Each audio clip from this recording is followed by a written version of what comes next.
Impact on public opinion. 1. Rise of anti-war sentiment. The Vietnam War became the first television war, with graphic images and reports broadcast directly into American homes. Initial support eroded rapidly as the war dragged on and casualties mounted, especially after events like the Tet Offensive in 1968, which contradicted official claims of progress. Polarization of society.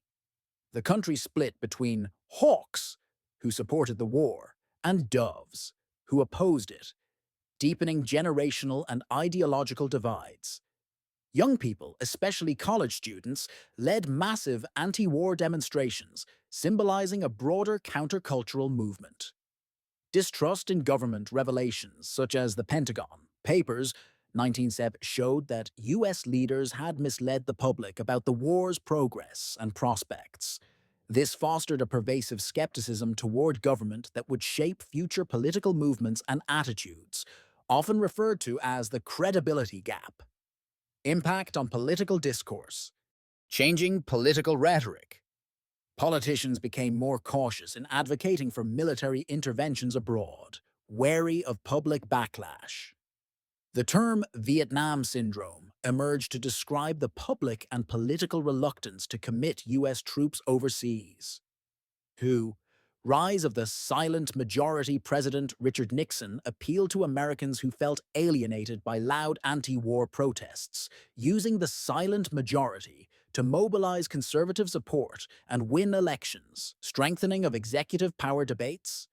Congressional pushback led to legislative measures such as the War Powers Act of 1973, aiming to limit the president's ability to wage war without congressional approval.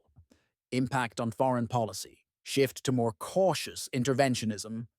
After Vietnam, the U.S. avoided large-scale ground wars for decades and prioritized more limited strategic engagements, supporting proxies, airstrikes. The focus shifted to diplomacy and multilateral alliances rather than unilateral military action. Reevaluation of containment. The war forced reconsideration of the Cold War strategy of containing communism at any cost. Subsequent administrations, such as Nixon's, pursued détente with the Soviet Union and opened relations with China. Human rights emphasis. In the late 1970s, under President Jimmy Carter, there was a greater emphasis on human rights as a justification for foreign policy, partly as a reaction to the moral failures associated with Vietnam. Broader cultural effects.